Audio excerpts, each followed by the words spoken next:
जय हिंद दोस्तों। I Saurav welcome you all in my YouTube channel grammar webs. जैसा कि पिछली क्लास में हमने डिस्कस किया था tense, modal auxiliaries and basic grammar, कुछ मैंने पढ़ाया था आपको, पार्ट्स ऑफ स्पीच वगैरह बताया था। Now will forward to the next lecture. देखेंगे, सीखेंगे, जानेंगे कैसे जो है ग्रामर काम करता है और कैसे जो है इसके यूजेस होते हैं। तो अब मैंने पिछली क्लास में बताया था आपको कि आपको अब ग्रामर का असली जो है क्लास चलेंगी। अभी तक तो टेंस वगैरह नॉर्मल बेसिक्स आपके स्टार्ट थे। तो हम इसमें ग्रामर, व्याकरण क्या होता है भाई। अब देखिए, कुछ चीज़ें जो है जब हम हिंदी में व्याकरण पढ़ते थे वही सब चीज़ें क्या है इंग्लिश में भी हैं, थोड़ा थोड़ा डिफरेंट है, वो आपको समझना है। और जितना इसको आप टिपिकल बनाते हैं उतना ही टिपिकल है नहीं, उसको आप समझेंगे तो आपको ग्रामर जो है आपको बहुत ईजी लगेगी। हर कम्पिटिटिव एग्जाम्स में मोस्टली पार्ट्स ऑफ स्पीच से इरर पार्ट्स आते हैं 8-10 नंबर का। उसके बाद क्या है, फॉर्म क्लासेस है, उसका बाद आपका पैसेज है, अनसीन पैसेज दे देता है। बेसिकली आपका वो आईक्यू लेवल चेक करते हैं एग्जामिनर कि आपको कितना इंग्लिश के बारे में ज्ञान है, ना कि आपको स्पोकन ज़्यादा उसमें देखता है ना कुछ, बस आपको सिराने में वर्ड पावर, आपको ये सब चीज़ें मिला के वो देता है कमांड, जिससे आपका आईक्यू लेवल चेक हो जाए। तो जस्ट डरने की कोई ज़रूरत नहीं है आप ग्रामर से। अब हम और आप साथ मिलकर जो है इसको आसान बनाएंगे और देखेंगे क्या होता है ग्रामर, कैसे काम करता है। आगे चल के और वीडियोज़ डाले जाएंगे, लेक्चर डाले जाएंगे। एंड आपको कुछ दिक्कत आती है प्लीज़ कमेंट करें। क्या है grammar? Grammar is a science of rules. Grammar is a science of rules for forming words and combining them into sentences. एक तरह का विज्ञान है। क्या है? विज्ञान है। व्याकरण एक तरह का विज्ञान है। किसके लिए? नियमों का विज्ञान है, जो कि क्या करता है, वर्ड को फॉर्म करता है और उनको क्या जोड़ता है किसमें? वाक्यों में। ठीक है। अब इसमें जो है ये हो गया आपका व्याकरण का डिफिनीशन। अब जो है व्याकरण में सबसे पहले आता है पार्ट्स ऑफ स्पीच, जिसको बोलते हैं। क्या आता है? Parts of speech. पिछले एक लेक्चर में मैंने थोड़ा आपको पार्ट्स ऑफ स्पीच के बारे में बता दिया था, बेसिक आइडिया। अब हम लेंगे बिल्कुल शुरू से। पार्ट्स ऑफ स्पीच में फॉर्म क्लासेस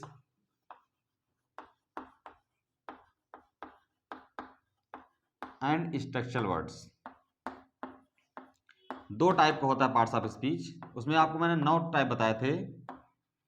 अब देखिए कैसे, अब ध्यान समझ, बेसिक बिल्कुल स्टार्ट कर रहे हैं हम बिल्कुल नए तरीके से। आपको नया लगेगा, बस जस्ट ध्यान देंगे आप, होता क्या है ये डिफरेंस समझेंगे। पार्ट्स ऑफ स्पीच हमने पढ़े 8 हैं, 9 हैं, इतने हैं, उतने हैं। फिर उसके बाद क्या है, हम अब थोड़ा सा बेसिक्स देखेंगे क्या होता क्या है डिफरेंट दोनों में, सब पे क्या है, कैसे समझाया जाता है। अलग अलग तरह ग्रामरियन है जो अपना अपना अपना आइडिया देते हैं। तो आपको क्या है, सब ग्रामर व्याकरण अंतर्गत आएगा, बट उससे थोड़ा अलग तरीके से। पार्ट्स ऑफ स्पीच आपके दो टाइप के होते हैं, form classes and structural words. अब इसमें देखेंगे, वैसे पार्ट्स आपके कितने हो गए? 9, 8 या 9। ठीक है, 9 आपका इसलिए मैं जो देता हूँ कि इंटेंसिफायर को आपका एडजेक्टिव है एक टाइप का वो, बट उसको इसमें किसी ने ऐड कर दिया तो आपको 9 भी बोल सकते हो, लेकिन हम 8 ही बेसिक पढ़ते हैं। कौन कौन से होते हैं यहाँ पर ध्यान देंगे पार्ट्स ऑफ स्पीच। ये तो 2 टाइप्स हो गया, form classes and structural words. ठीक है। अब देखिए फॉर्म क्लासेस जो है क्या होते हैं भाई। एक हो गया फॉर्म क्लासेस। ठीक है, इसके अंतर्गत आएंगे नाउन, फिर adjective and verb. Noun, adjective and verb. और क्या आता है इसके अंतर्गत? एडवर्ब। क्या आता है? ये आपके 1, 2, 3 और 4, ये आपके 4 काइंड्स होते हैं, फॉर्म क्लासेस के अंतर्गत रखा जाता है। अब आप कहेंगे कि फॉर्म क्लासेस सर क्या होता है, पहली बार सुन रहे हैं, तो अभी हम आपको डिस्कस करेंगे। उसके बाद होता है स्ट्रक्चरल वर्ड्स। स्ट्रक्चर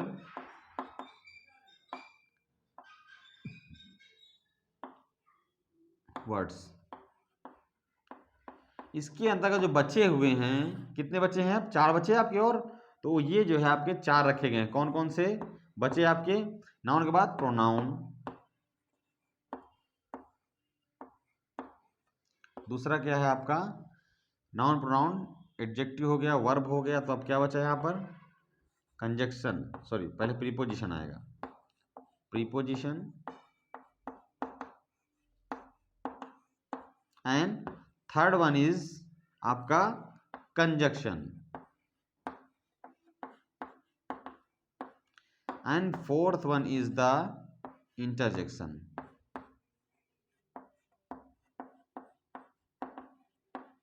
ठीक है, ये आपका है। अब आप कहेंगे सर इसको अलग अलग आपने क्यों किया, इसको आपने पार्ट्स ऑफ स्पीच में 8 के साथ में नहीं रख दिया है। इसके लिए हम ध्यान देंगे, नाउन, एडजेक्टिव, वर्ब, एडवर्ब को हम फॉर्म क्लासेस कह रहे हैं, स्ट्रक्चरल वर्ब। डिफरेंस क्या हो गया भाई? क्या है फॉर्म क्लासेस, क्या है स्ट्रक्चरल वर्ब? फॉर्म क्लासेस वो होते हैं जिनमें हम मॉर्फीम का प्रयोग करके उनके अर्थ में चेंज ला सकते हैं, उनका अर्थ बदल जाता है एकदम से। उनमें मॉर्फीम का यूज करके हम क्या है, उनके अर्थ में परिवर्तन ला, उन्हें कहते हैं हम फॉर्म क्लासेस। और जिनमें मॉर्फीम का प्रभाव नहीं पड़ता, हम मॉर्फीम लगाकर भी इसमें कोई प्रभाव नहीं डाल सकते हैं, उनको कहते हैं स्ट्रक्चरल वर्ड्स। मतलब ये वर्ड आएंगे, समझेंगे एग्जांपल के साथ कैसे। मैंने बताया फॉर्म क्लासेस क्या है, मॉर्फीम, ये नया वर्ड आपके लिए आया,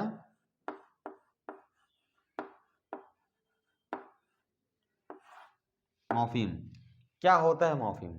है मॉर्फीम क्या होता है? एडिंग ऑफ समथिंग, ठीक है, जोड़ना किसी चीज को, आगे या पीछे जोड़ना, उसको कहते हैं मॉर्फीम। ठीक है, अब ये जो है मॉर्फीम कितने टाइप होते हैं?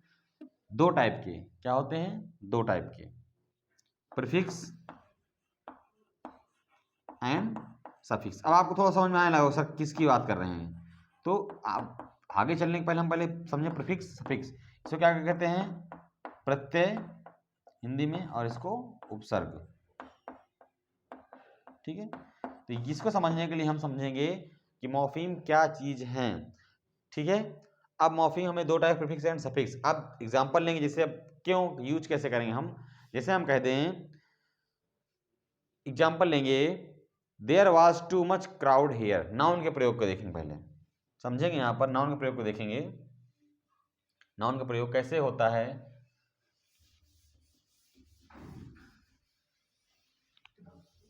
ठीक है,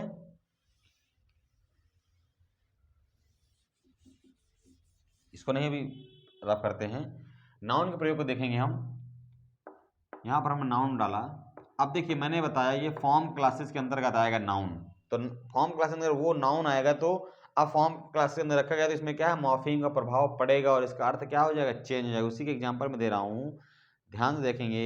there was too much crowd here, there was too much crowd here.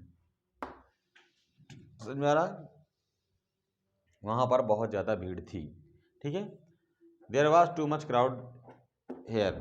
ठीक है, वहां पर ठीक है, वहां पर बहुत ज्यादा भीड़ थी। अब देखिए यहां पर हमने कहा, यहां पर नाउन की बात हम कर रहे हैं। नाउन में क्या है, मॉर्फीम का प्रयोग करके हम बदल सकते हैं। यहां पर नाउन कहाँ है, क्राउड, भीड़। ठीक है, ये नाउन है यहां पर। ठीक, अब क्राउड को हम क्या लिख सकते हैं, इसका प्रीफिक्स या सफिक्स जो है हम इसका बदल कर इसका जो है चेंज कर सकते हैं। ठीक है, प्रीफिक्स और सफिक्स जो है इसको बदल कर हम इसको चेंज कर सकते हैं। प्रीफिक्स का यूज जो है हम लोग कैसे देखेंगे। अब क्राउड को कैसे चेंज करें, इसका मीनिंग। अब यहाँ पर क्या है, हमने लिखा वर्ड क्राउड, जो कि यहाँ पर नाउन है, एज ए नाउन यूज हुआ है। हम इसको लिख सकते हैं, इसके पहले हम अगर लगा दें ओवर क्राउड, क्या लगा दें, ओवर क्राउड, तो यहाँ पर ये ओवर क्या हो गया, यहाँ पर प्रीफिक्स का काम कर रहा है। ठीक है, तो हमने मतलब ये मॉर्फीम, ओवर वर्ड जो है एक मॉर्फीम है। किस टाइप, मॉर्फीम 2 टाइप के होते हैं। कितने टाइप के, 2 टाइप के। एक होता है प्रीफिक्स, दूसरा होता है सफिक्स। तो हमने प्रीफिक्स लगा दिया ओवर, अब ये हो गया ओवर क्राउड। ठीक है, अब देखिए, अब ये प्रीफिक्स लगा हमने चेंज, अब हमें सफिक्स लगा चेंज करना है, तो हम क्या लिख देंगे इसको हम लिख सकते हैं क्राउडेड। मतलब हमने क्या है, ये ईडी जो लगा है ये हमारा क्या हो गया, सफिक्स हो गया। मतलब कि ये मॉर्फीम सफिक्स, मतलब एक टाइप का सफिक्स लगा के हम इसको चेंज कर, प्रीफिक्स लगा चेंज कर सकते हैं और सफिक्स भी लगाकर चेंज कर सकते हैं। समझ में आया? आई होप समझ में आया होगा आपको कि ये मॉर्फीम होता क्या है, मॉर्फीम वर्ड आया कहाँ से, क्या चीज़ है ये। ठीक है, समझेंगे ध्यान से। मॉर्फीम दो टाइप का, prefix and suffix, Pratyaya and उपसर्ग लगा के कैसे चलेंगे ये भी आप समझ में आ गया। चलिए अब आपको आसानी होगी नेक्स्ट एग्जाम्पल समझने, एक बार मैंने बता दिया है, आगे देखते हैं। अब इसको रफ कर देते हैं। अब देखिए ये हो गया noun. Noun is the name of any person place or thing, पता है सबको, 5 टाइप का होता है, यही पता है सबको। ठीक है, धीरे धीरे आगे बढ़ेंगे, पहले थोड़ा कवर कर देते हैं नॉर्मल चीज़ें, उसके बाद जो है आगे हम बढ़ेंगे।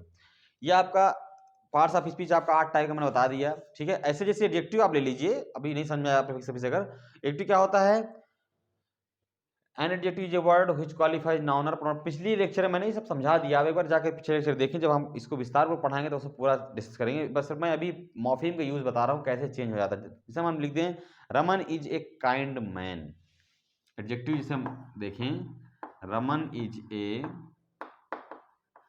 काइंड मैन, मैं इसलिए को लिख रहा हूँ एडजेक्टिव में कैसे मॉर्फीम लगा के उसका अर्थ परिवर्तित कर रहे हैं, ये एडजेक्टिव का है एग्जाम्पल। ठीक है, इसमें बताइए एडजेक्टिव कौन सा एडजेक्टिव है, काइंड, दयालु। रमन एक आदमी है, लेकिन कैसा आदमी, या नाउन है, नाउन की विशेषता बता रहा है कौन, काइंड, मतलब वो दयालु आदमी है, इसलिए क्या है काइंड क्या हो गया, एडजेक्टिव हो गया। एडजेक्टिव क्या होते हैं, जो कि नाउन या प्रोनाउन की या संज्ञा सर्वनाम की विशेषता उन्हें कहते हैं एडजेक्टिव, मतलब कि विशेषण। And adjective is a word which qualify noun और प्रोनाउन। ये सब पिछले लेक्चर में कवर कर दिया गया है, लेक्चर नंबर शायद 1 या 2 होगा, आप चेक कर लीजिएगा एक बार। उसके बाद क्या है, यहाँ पर मॉर्फीम यूज कैसे कर सकते हैं, काइंड। अब देखिए काइंड को हम कैसे यूज कर सकते हैं, पहले प्रीफिक्स लगा के या सफिक्स लगा के। ठीक है, तो काइंड में लगाइए। ठीक है, ये काइंड वर्ड है, इसमें प्रीफिक्स लगाइए, क्या हो सकता है प्रीफिक्स का, अनकाइंड। ठीक है, सफिक्स लगा देंगे, क्या हो जाएगा, काइंडली। चेंज हो गया, अर्थ भी चेंज हो गया दोनों का।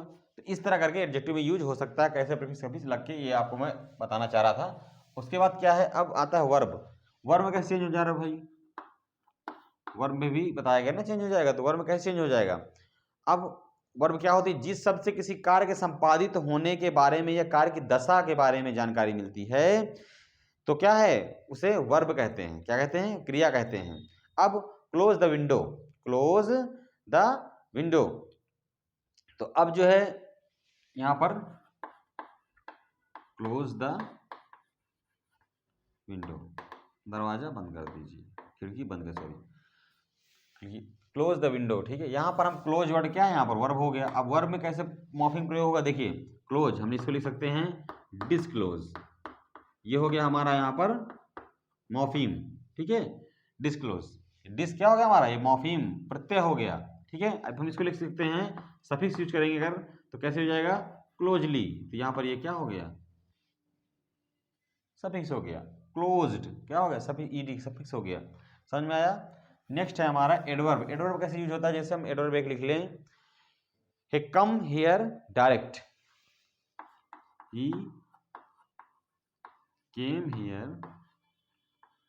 डायरेक्ट। एडवर्ब क्या है इसमें, डायरेक्ट, तो डायरेक्ट को क्या लिख सकते हैं, इनडायरेक्ट या डायरेक्टली। इन क्या हो गया, प्रीफिक्स हो गया, एलवाई क्या हो गया, सफिक्स हो गया। ऐसे ही हम समझेंगे, फॉर्म क्लासेस खत्म हो गया आपका। अब आता है स्ट्रक्चरल वर्ड्स क्या क्या होते हैं।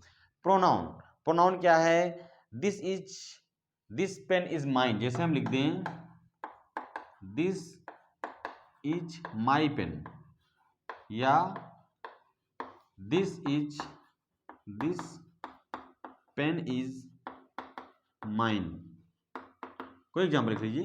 ये क्या हम स्ट्रक्चरल वर्ड्स की बात कर रहे हैं, किसकी, स्ट्रक्चरल वर्ड्स। स्ट्रक्चरल क्या होते हैं, स्ट्रक्चरल वर्ड्स क्या होते हैं, ये जिनमें हम मॉर्फिंग का प्रभाव नहीं पड़ता उसको बोलते हैं स्ट्रक्चरल वर्ड्स। क्या होता है भाई, this is my pen, this pen is mine, ये हम प्रोनाउन का, प्रोनाउन होता है ना, स्ट्रक्चरल एक नंबर बताया था, प्रोनाउन आता है, तो प्रोनाउन का यूज कैसे चेंज नहीं होता भाई, मॉर्फिंग लगाओ इसमें, कहाँ लगा के देखिए। तो अब यहाँ पर माई क्या प्रोनाउन है, माइन क्या प्रोनाउन है, तो अब देखेंगे माई और माइन प्रोनाउन है, कौन सा फर्स्ट पर्सन प्रोनाउन है, तो अब ये दोनों में कैसे लगाइए, इसमें कुछ लगा सकते, पहले नहीं लगा सकते, बाद में नहीं लगा सकते, कुछ इसका होगा ही नहीं, इनका कुछ हो ही नहीं सकता, तो ये ऐसे ही रहेंगे सेम अवस्था में, इसीलिए क्या है, इसको बोलते हैं स्ट्रक्चरल वर्ड्स। ऐसे ही होता है नेक्स्ट प्रीपोजिशन, ऑन है, अपॉन है, इनके आगे पीछे कुछ लगा सकते हैं, आप नहीं लगा सकते, तो क्या है ये, क्या है, स्ट्रक्चरल वर्ड के अंदर आ जाएंगे, मॉर्फिम यूज इसमें नहीं होगा। ऐसे ही कंजक्शन, मैं लिख दिया दैट, अब इसके आगे लगा दैटली होता है क्या, नहीं होता, अनदैट होता है क्या, नहीं होता है, तो ये क्या है, ये एक टाइप का स्ट्रक्चरल वर्ड्स है, ठीक है, दोनों को डिफाइन किया गया है। उसके बाद होता है इंटरजेक्शन, मैंने यहाँ पर बोला हाय या हुर्रा, अब इनके आगे कुछ लगा सकते हो, नहीं लगा सकते हो, नहीं लगा सकते, कुछ नहीं लगा सकते इनके आगे, ठीक है। ओ इसमें लगा सकते क्या, अन ओ नहीं हो सकता ना, ओहली नहीं हो सकता ना, तो इसलिए क्या है कि स्ट्रक्चरल वर्ड्स के अंदर आ जाएंगे। अंडरस्टूड, उम्मीद करता हूँ आपको प्रीफिक्स सफिक्स जो है आपको समझ में आ गया होगा क्या होते हैं मॉर्फीम। अब हम थोड़ा सा मॉर्फीम की अगर बात करें, नया वर्ड है तो इसके बारे में हम अच्छे से पढ़ेंगे। आपके नेक्स्ट लेक्चर में पूरा मॉर्फीम ही कवर करूँगा, क्या करूँगा, मॉर्फीम ही कवर करूँगा। अब आपको ध्यान देने की बात है इसमें, जैसे हमने शुरू कर दिया ग्रामर, तो ग्रामर में कुछ चीज़ें होती हैं, छोटी छोटी वर्ड्स हैं आपके, छोटे छोटे चीज़ें आती हैं, क्या होते हैं वो बेसिक, जिनको पार्ट्स ऑफ स्पीच हम पढ़े, पार्ट्स ऑफ इन तक सब यही आएंगे। जैसे कि ऑक्सिलरी वर्ब, ऑक्सिलरी वर्ब क्या होती हैं, यहाँ पर मैंने अभी आपको पढ़ा भी दिया है, ऑक्सिलरी वर्ब्स, इन्हीं को बोलते हैं क्या, हेल्पिंग वर्ब्स। कंफ्यूजन नहीं करना आपको, ठीक है, ये मैं बेसिक आपको बिल्कुल बता दे रहा हूँ, नेक्स्ट लेक्चर में जब हम चलेंगे तो स्पीड में चलेंगे और क्या है ये सब चीज़ नहीं बताई जाएंगी। ऑक्सिलरी वर्ब्स क्या हैं, हेल्पिंग वर्ब्स होती हैं एक टाइप्स की, जो क्या करती हैं, वाक्य में जिस क्रिया का प्रयोग, वाक्य में जिस क्रिया का प्रयोग मेन वर्ब के साथ टेंस, मूड इत्यादि बताने एवं प्रश्न बनाने हेतु किया जाता है, उसे क्या कहते हैं, ऑक्सिलरी वर्ब कहते हैं। किसके, मेन वर्ब के साथ, या उसका मूड बताने के लिए, क्वेश्चन वर्ड बनाने के लिए, क्वेश्चन सेंटेंस इंटरोगेटिव में यूज होता है, तो क्या उसको कहते हैं, ऑक्सिलरी वर्ब। हेल्पिंग वर्ब इसी को कहते हैं, ठीक है। I am eating a mango, जैसे हम लिख दें यहाँ पर आई एम ईटिंग मैंगो, ठीक है, तो यहाँ पर क्या है, एम क्या है, ऑक्सिलरी वर्ब, किस तरह मेन वर्ब साथ लगा है, ही इज रनिंग, है ना, तो यहाँ पर क्या है, रनिंग, मेन वर्ब सब क्या लगा है, ये तो ये ऑक्सिलरी हो गया, समझ में आया, ये क्या है हमारे हेल्पिंग वर्ब, ऑक्सिलरी वर्ब होता है। उसके बाद हम यहाँ पर देखेंगे नेक्स्ट क्या है, जैसे पार्ट्स ऑफ स्पीच का ले लीजिए, इंटेंसिफायर, जिसकी हम बहुत बार बार बात करते हैं, ये नवा टाइप उसको बना दिया। इस तरह अगर आप बनाना चाहें बहुत सारे बना सकते, लेकिन किसी ग्रामीण ने इसमें लिखा था नवा वर्ड, तो मैंने इसलिए बता दिया कि कोई पूछे भाई न होते, हाँ होते हैं, इंटेंसिफायर होते हैं। इंटेंसिफायर क्या होता है, इसका हिंदी अर्थ लिखे, उत्तेजक शब्द, उत्तेजक शब्द, तो ये होता है, क्या होता है इसको देखेंगे ध्यान से। जैसे मैं कह दूं कौन कौन से वर्ड हैं, जिस एडवर्ब पर मॉर्फिंग का प्रभाव नहीं पड़े, जिस एडवर्ब पर मॉर्फिंग का प्रभाव नहीं पड़े उसे कहते हैं, और जो एडजेक्टिव एडवर्ब के पहले प्रयुक्त हो उसके अर्थ को और अधिक जोरदार बनाए, और एडजेक्टिव और एडवर्ब के पहले प्रयुक्त होकर क्या, इंटेंसिफायर, जो उसके पहले और जोरदार बना दे, बिल्कुल धमाकेदार, उसको कहते हैं इंटेंसिफायर, मतलब कि क्या कहते हैं, उत्तेजना पैदा कर दे एक टाइप का, तो क्या है उसे इंटेंसिफायर। कैसे, कौन कौन से होते हैं, वेरी, रेदर, मोर, ये सब क्या हैं, वेरी, रेदर, मोर, ठीक है, और भी हैं most, quite, too, most, quite, too, ठीक है, एक्सेट्रा, काफी हैं। तो ये आपको ये जो क्या है इंटेंसिफायर है, इनमें क्या है मॉर्फिंग प्रभाव नहीं, अगर आप कहना चाहें तो फॉर्म क्लास से कितने बताया हमने, 4, और स्ट्रक्चर वर्ड कितने बताया, 4, तो इसमें 5वां आप ऐड कर सकते हैं, इंटेंसिफायर भी स्ट्रक्चर वर्ड में ही आएगा, ठीक है, समझ में आ गया। ये भी जो है एग्जाम्पल आपको मैंने दे दिए कौन कौन, जैसे एग्जाम्पल ले लीजिए, he is a very intelligent boy, intelligent तो है, यहाँ पर देखिए he is a very intelligent boy,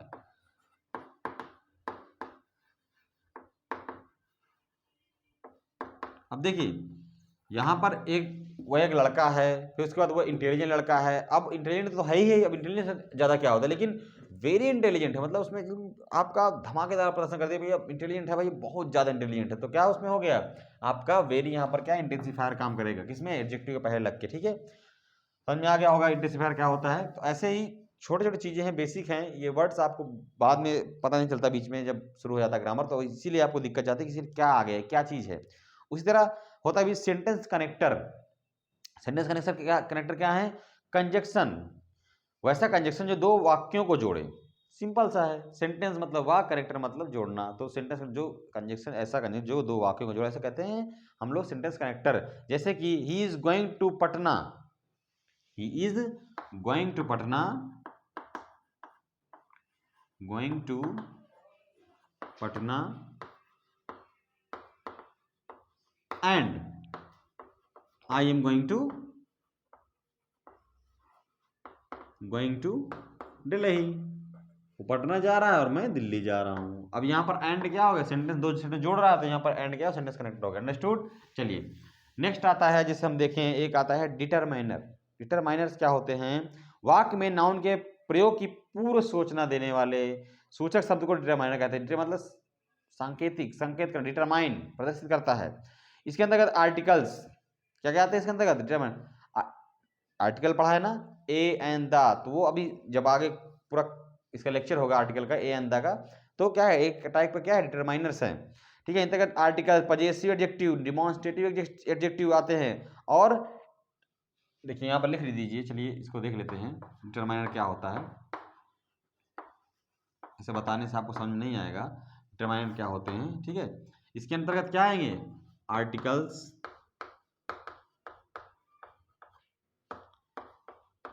possessive adjective,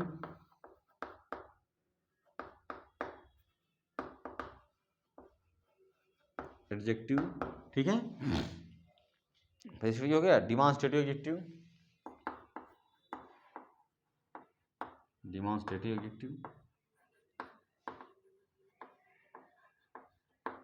comma, और भी क्या क्या आएंगे, adjective of number and quantity, adjective of number and quantity, adjective of number and quantity. और क्या आएगा, distributive adjective and interrogative adjective, ठीक है। ये सब किसके अंतर्गत आएंगे, डिटरमाइनर के, ठीक है। चलिए ये आपका इतना काफ़ी चीज़ें हो गया, डिटरमाइनर हो गया आपका, और सेंटेंस कनेक्टर हो गया। और क्या आता है, सबऑर्डिनेटर। सबऑर्डिनेटर क्या होते हैं, सबऑर्डिनेट क्लॉज के आने की पूर्व सूचना देने को सबऑर्डिनेटर कहते हैं। क्या कहते हैं, सबऑर्डिनेटर कहते हैं। सबऑर्डिनेट क्लॉज के आने की पूर्व जो सूचना देता है उसको क्या कहते हैं, सबऑर्डिनेटर कहते हैं, ठीक है। सबऑर्डिनेटर, जैसे कि he did not go to Patna today because he was late, he did not go to Patna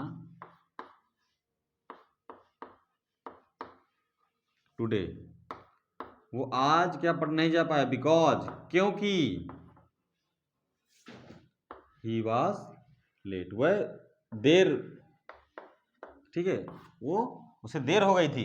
तो यहां पर क्या है, बिकॉज क्या हो गया, यहां पर सब ऑर्डिनेटर हो गया, मतलब उसने इस क्लॉज को आने की सूचना पहले से पहले उसने दे दिया है, ठीक है। ये आपका हो गया आपका सबऑर्डिनेटर, अंडरस्टूड। उसके बाद होता है क्वेश्चन वर्ड। क्वेश्चन वर्ड क्या होते हैं, WH, whom, whose, what, when, where, which, why, how, क्या है, डायरेक्ट क्वेश्चन पूछने हो जब किया जाता है उसको कहते हैं WH टाइप क्वेश्चन वर्ड। इन्हीं क्वेश्चन वर्ड WH टाइप जो आपने पढ़ा था पहले टेंस में, इसी क्वेश्चन वर्ड कहते हैं, ठीक है। अब जो है इस तरह आपके जो बेसिक्स ग्रामर में आते हैं, आपके जो वर्ड्स हैं, सेंटेंस कनेक्टर हो गया, एडजेक्टिव हो गया, नाउन हो गया, आई होप ये आपको बेसिक्स की जानकारी आपको मिल गई है। अब हम नेक्स्ट लेक्चर में मॉर्फीम को अच्छे से कवर करेंगे, कौन कौन से मॉर्फीम होते हैं, प्रीफिक्स क्या होते हैं, प्रीफिक्स कितने टाइप के होते हैं, बेसिक है। देखिए प्रीफिक्स भी आप पता है क्या होते हैं, लेकिन अब क्या है, दो टाइप प्रीफिक्स होते हैं, उनको आप देखेंगे। तो अब उनके लिए आपको नेक्स्ट लेक्चर एक वीडियो रिकॉर्ड करेंगे हम लोग, थोड़ा सा छोटा सा, सिर्फ प्रीफिक्स और सफिक्स का ही, और थोड़ा सा एक चार्ट बना के आपको देंगे और आप आसानी से उसको समझेंगे। तो बने रहिए मेरे साथ, फिर हमने मिलते हैं नेक्स्ट लेक्चर में। And thank you, watch, share and subscribe, सहयोग करिए, पढ़ते रहिए, कमेंट करके बताते रहिए और जो भी गलतियां हैं प्लीज़ कमेंट करिए। धन्यवाद।